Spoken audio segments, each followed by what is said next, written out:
There are some conceptual questions, but that was a generous assessment calling them conceptual questions, and then just a couple of questions on procedural skills. There was no questions I would call habits of thought. I'm not sure what they would look like, but again, the point is that the exam does not reflect what is so important, and that it's well understood and advertised. Again, a contrasting perspective. I was curious in preparing this talk, how far back does this go? So I went way far back. I went back to the exam, the Regents, New York State Physics Regents exam that I took as a senior in high school in 1982, and I made a comparison. First of all, I read the whole exam, and in reading the whole exam, again, it's not scientific, it did look like an exam that I had to think more on the old one. Even that one, though, was mostly factual knowledge. But there was a little bit more meat to it, a little bit more understanding. It concerns me, Ray citing all these wonderful reports that have come out over many, many years. And I look at the Regents, and I'm not sure I see a growth in the way it manifests in reality.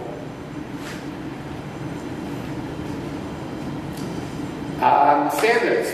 Yeah, Ray referred to the framework. The framework describes a lot of important things. And it does a lot of things very well. It does. I think most people here would agree with that. It doesn't matter, fair or not. I'm going to single out one thing that's in there. And never mind the particular content, I want to single out that there is a reference to specific content to be learned. For example, to explain and predict nuclear processes, 2 additional types of interaction known as strong and weak nuclear forces must be introduced. That's right out of the framework. Google over there. That was fine. That one's okay? Oh, okay. Never mind the specific content. I want to describe where the rubber meets the road when I was actually in the classroom. How does this manifest? Well, it manifests when I'm in the education class, or whether I'm in a department meeting in my high school, or listening to my principal, or reading what the state, either in their standards or in their assessments. It comes out as a bulleted list of topics to cover. So while standards are important, there is this danger that it becomes a bulleted list, and even more importantly, by and large, the list is too big and too hard. And so how does that play out in the classroom? Well, I think I'm trying to articulate how that plays out.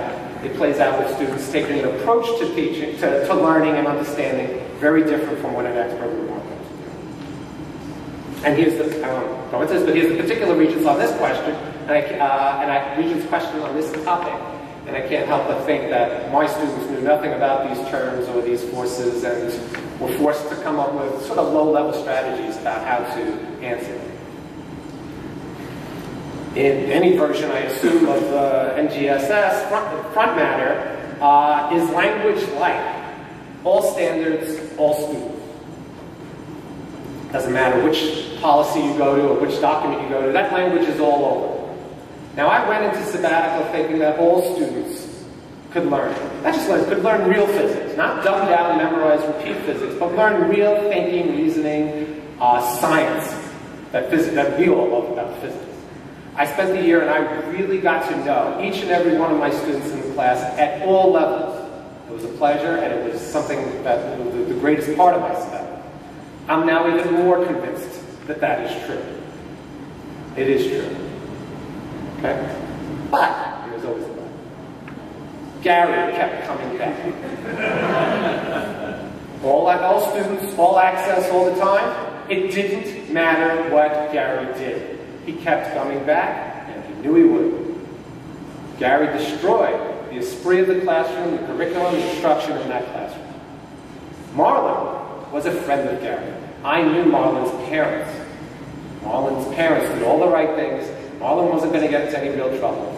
But Marlon saw Gary didn't get into any real trouble. Marlon saw me have to engage with Gary and when I had to prioritize.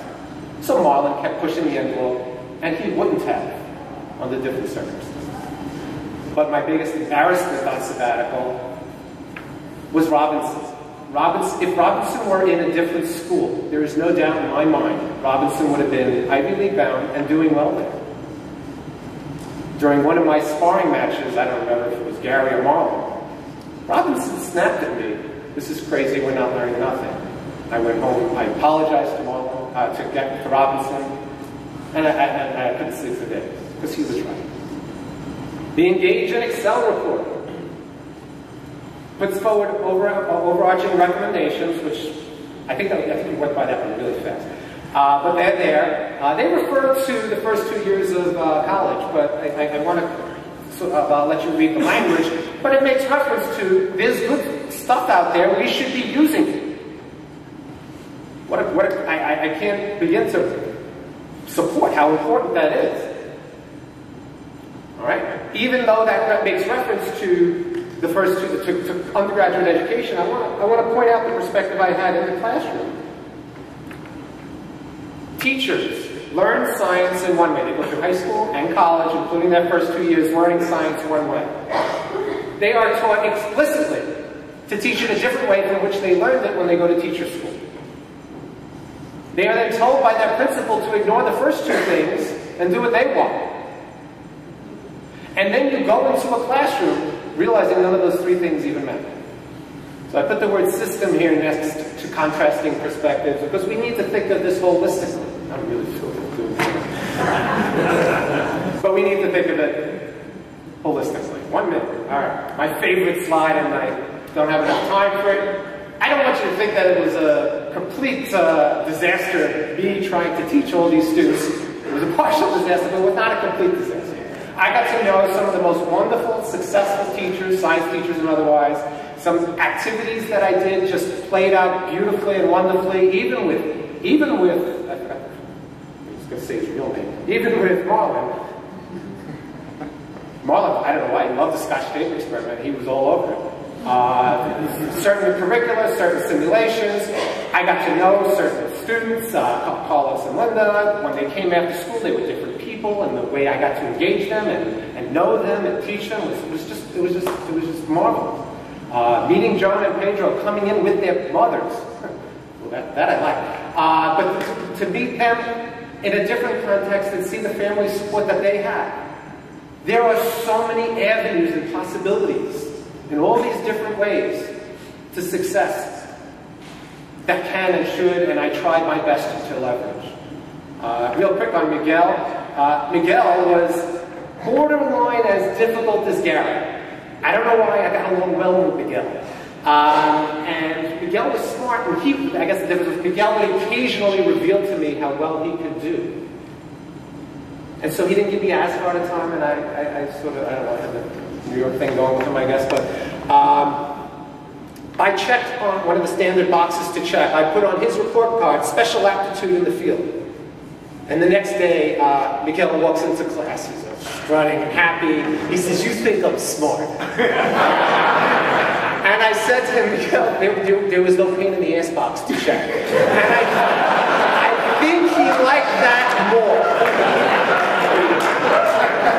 Knowing these people and these teachers and how many wonderful things can and do get done was my greatest reward from sabbatical. Thank you, Noah, for the reference to the book, and there's my contact. I'll probably stop there. Thank you.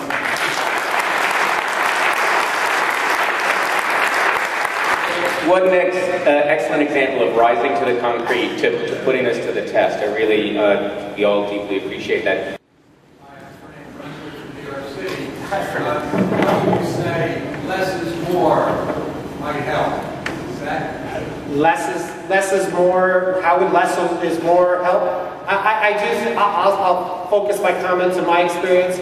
If I had the opportunity to cover fewer topics during the year I had these students, I do think it would have been more successful. I'll let people broaden the comment in other ways as they like. Does that mean you give up particle physics in high school? I have to give up particle physics. I would not cover particle physics in high school. I mean, I would cover particle physics. I would give up other stuff. Dr. Lopez commented that they had done a survey between 15 and 16-year-olds, and that was when they were marking, I don't want to be a science person. Would you concur with that? Did you see that within your students? I work pretty exclusively with high school juniors and seniors. I think you're referencing slightly younger than that. I describe Regents physics, but I actually made a pretty good effort to track the lower 9th, 10th, 11th, and 12th grade sciences. I think they're pretty similar, how cumulative the effect is, and is there a target where it wears on students, or where they change their dispositions about science? I guess I don't know. Is that a good enough answer? I'm not in high school in North Carolina, and I want to know, would you do that again in your next sabbatical? And thank you, actually, for doing it the first time, because I think that that's one thing that those of us that are in the high schools in various places in the country see that kind of thing, and it's very easy for other people to say, well, why can't you do this reform stuff? What's the matter with you? Why are you not doing more inquiry? I mean, the list just goes on. So I thank you for at least going in there and doing 1 year, because I think that that is invaluable.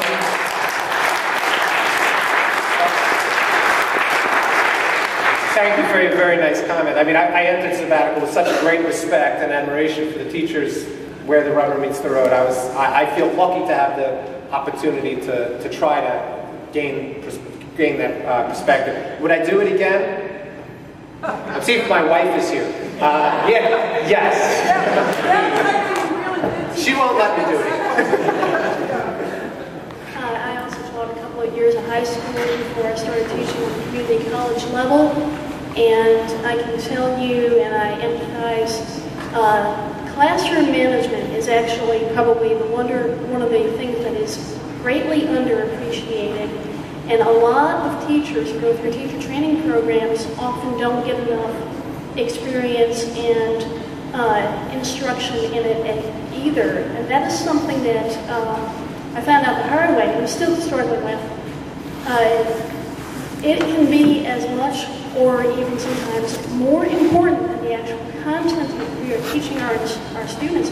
If you don't have a good classroom management plan and haven't built trust over time and rapport with your students, it really doesn't matter at the end of the day what kind of content you're trying to get them to learn. That trust takes a long time.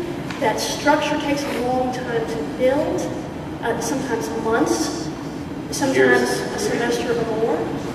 And you have to include it as part of your lesson planning and your strategies in order to be a successful classroom.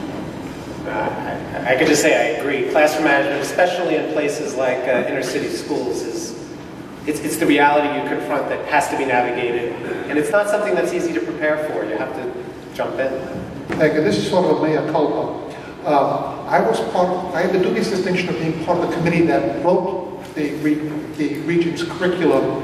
And this is actually a question, because the way we designed it was never intended to be the curriculum you see. It was basically destroyed by the assessment.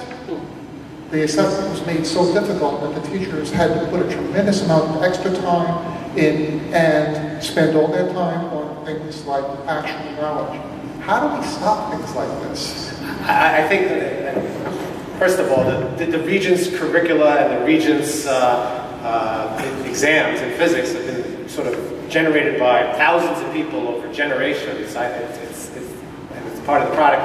I think just to cycle back to an earlier comment, I think when you try to cover that many topics, you just find yourself with no choice but to make the questions such that they come out the way they do, where it's jargon-based, formula-based, and shallow. So I think the two things are entwined, and I'm not sure the best way to disentangle.